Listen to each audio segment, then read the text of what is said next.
Hello, welcome to another week of leadership and health information. This week, we have some topics that I think will be of special interest to you. We're talking about recruitment. We're talking about job postings, the process of posting a job based on what the requirements are, recruiting for jobs, and hiring jobs. Of course, technology has changed everything, but while we may not have file clerks anymore, we have indexing clerks.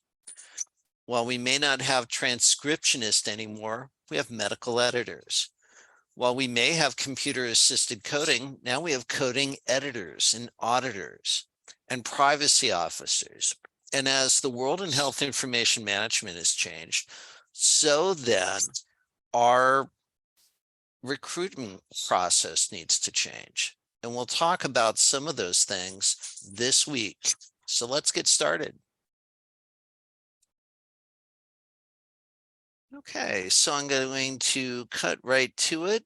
We're going to talk about how human resources plays a role in recruiting for health information professionals. We're going to talk about different ways of recruiting for HIM job positions. So this will be of special interest for those of you graduating. We'll talk about how we go about selecting somebody in relation to the job hiring. We'll talk about how we can keep people. And one of the things that's as a job moves from being entry level to more skilled, that's a problem, is sometimes your more skilled employees in health information management leave. They'll find something more lucrative, something that allows them to work from home. And you have to, the leadership, meaning the managers, supervisors, and others, have to successfully adapt to keep employees. And that may involve looking at your compensation practices. And this could be monetary, non-monetary, in terms of how we recruit and retain people. So let's talk about recruiting. Recruiting, many times there, especially with hospital jobs that are union-based, there's internal recruiting. If you work in a union environment, many times jobs will need to be posted for 30 days inside before they can go to the outside. Internal recruiting and internal posting has some advantages. You already know a little bit about the applicant, or as they say here, candidate. I always use applicant. The applicant understands the culture of the organization, and this can vary. I used to work in places that all men had to wear shirts and ties. In Medicare finance, women had to wear professional dresses or business suits, what have you, kind of thing. You get the idea. And if you're hiring somebody internally for that type of job, they're not put off by a dress code, right? And there are other aspects of culture that they're used to as well. A big thing about internal postings is it's motivating for the employees. People see a sense of promotion and bettering themselves. And even if you're not one of the employees who gets the job, it improves the morale for the whole group. And it's usually much quicker to process an internal transfer than an external hire. Internal transfers, you don't have to do a criminal background check. You don't have to get references. You already pretty much know who you're getting. So it generally moves along a lot quicker. Some disadvantages. It's always healthy to bring in people from the outside. Having worked for Kaiser, people talk about being Kaiserized. And when you've worked for an organization for a long time, the culture sometimes needs a little bit of a shakeup. People that are very embedded in the Google or Microsoft culture or some of the other technologies,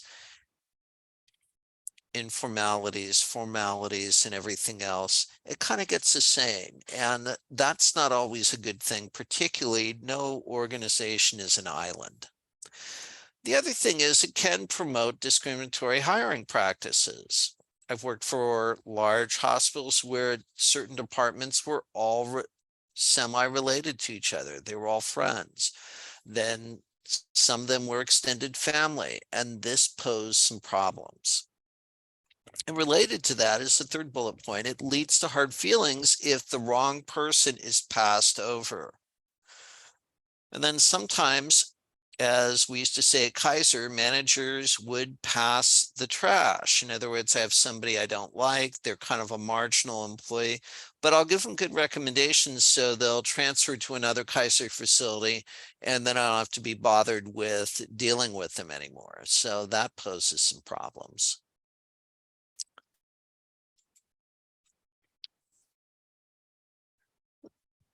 So after your 30 days have gone up, if it's a union shop, or maybe you want to just, stir the pot a little bit and bring in somebody from the outside, what you can do is hire from the outside and you get a different perspective, right? It's good to bring in new blood, people that come from a new facility, a new department. Maybe they have new technology, new ideas, things that kind of help your department grow. The newer graduates are trained in up-to-date methods, and new people, as I like to tell people who are new graduates, a lot of times you look at yourselves as having disadvantages. You also have advantages, and the advantages are you're not immersed in a culture, a healthcare culture like Kaiser or Peace Health or what have you. So you're malleable. In other words, you can be worked with and trained and adapt. And when you go external, you also get a larger pool, right? So you get more varied candidates. You're not just limited to 3 applicants, right? And then the candidates don't have biases. They don't have predetermined types of opinions.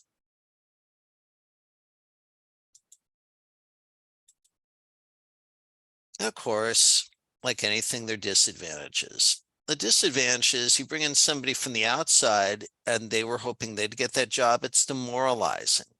And no matter how similar organizations, even within large healthcare organizations, Peace Health, Kaiser Permanente, what have you, it takes a while to get people to adjust to an individual facility or department.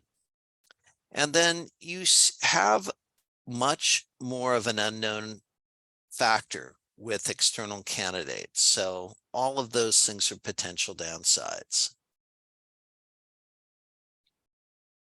And now we get into recruiting. How do we find people? Well, we have our traditional methods, advertising, networking, Indeed, Monster Jobs, all these different things, search firms, school affiliations. Sometimes we can do outsourcing. We can have our co-op, or as we like to say in AHIMA, PPEs. We have temp agencies. We have referrals. We have all different types of methods.